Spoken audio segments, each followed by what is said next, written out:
Le journal avec Cheikh Tidiane Diao, des agents de l'administration en grève à compter de ce lundi 8 septembre. Voilà, c'est pour exiger le respect des accords sur les indemnités de logement déjà signés avec le gouvernement. Une décision prise à l'unanimité après leur assemblée générale par les syndicats qui vont aborder et arborer plutôt du rouge durant une semaine. Là-dessus, nous écoutons Oumar Dramé, le coordonnateur du collectif. Interministériel décide, à partir donc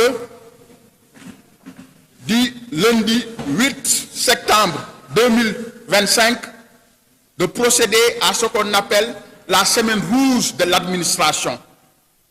Au niveau des 25 ministères qui composent le collectif, au niveau national comme au niveau déconcentré, nous allons arborer des brassards rouges pour montrer notre mécontentement face au gouvernement qui aujourd'hui donc ne respecte pas son engagement par rapport donc à l'indemnité de logement qui est budgétisée, qui est votée.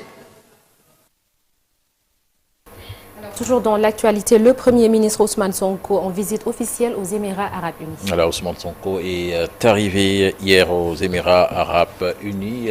Il y sera du 8 au 12 septembre 2025. Une visite qui sera marquée par une série de rencontres avec les autorités du pays hôte, le Sénégal et Abu Dhabi, donc en temps de fructifier davantage leur coopération dans plusieurs secteurs, Sornanata. Et puis toujours l'actualité marquée également par l'anniversaire de Abdou Diouf, l'ancien président du Sénégal, qui a fêté hier ses 90 ans, entouré de ses proches, de sa femme. Certainement, nous verrons la vidéo dans nos prochaines éditions. Donc, joyeux anniversaire au deuxième président de la République du Sénégal. L'association des Badianougor du département de Keur-Massar s'engage dans la lutte contre les accusations de viol non fondées.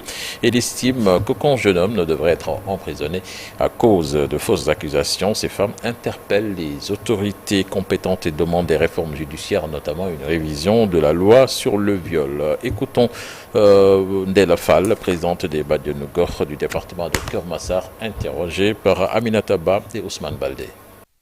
Nous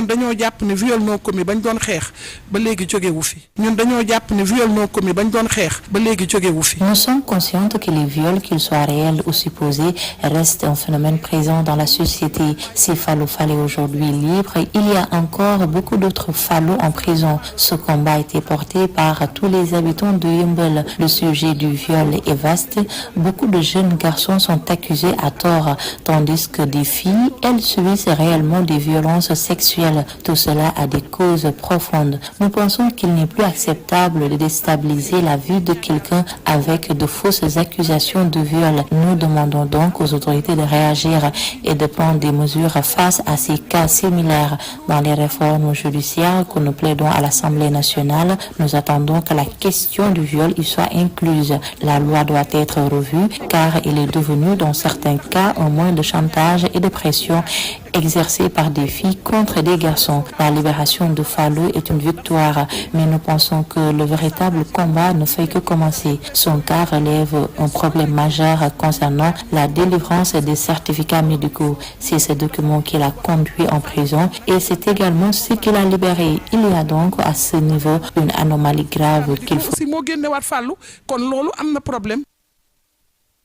L'actualité des sports à présent, éliminatoire mondial 2026, les Lions sont arrivés hier à Kinshasa. Voilà, les Lions à Kinshasa, accueillis par le 12e Gaïndé, bien en place. La tension qui commence à monter du côté de Kinshasa pour ce match ô combien important dans la course à la qualification à la Coupe du Monde 2026. Donc ce sera demain. Rappelons que les Lions du Sénégal sont deuxième de leur poule à un point du leader Congolais. Donc une victoire mettrait nos Lions en pole position pour la qualification à la Coupe du Monde. Rappelons qu'il restera 2 journées après ce match RDC-Sénégal. Les Lions du Sénégal qui seront privés de Niakhaté, blessé au genou et qui est rentré chez lui, et d'Abou Diallo également.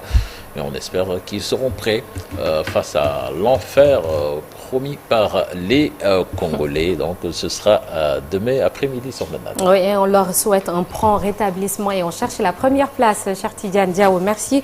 On te retrouve tout à l'heure pour la version Wolof de l'actualité nationale. La commune, oui, cher? C'est ça, merci. La commune de Mbour, durant tout le mois de septembre, chaque année, la communauté mandingue procède à la circoncision de ses jeunes enfants. Un rituel accompagné du fameux Kankourang. Alors ce dimanche 8 septembre 2024, alors que toute la population était plongée dans l'effervescence du Kankourang, plusieurs jeunes embarqués à bord d'une pirogue à destination de l'Europe. L'embarcation fait naufrage et le bilan est très lourd. On parle de près de 40 morts. Après, la douleur reste vive et les souvenirs tout frais. On en parle dans Un jour au Sénégal, Un jour dans le monde. Et pour le focus société de ce lundi, cher Tidiane Diao, on en parlait tout à l'heure. On souffle les 90 bougies ensemble pour le président Abdou Diouf. Info Matin est retourné là où tout a commencé, à Louga, à suivre les témoignages recueillis par Thierno Fall et la revue de presse, l'affaire de Cheikh Diop. Et nous verrons ensemble le temps qu'il fera avec la météo du jour. Tout de suite, l'actualité internationale.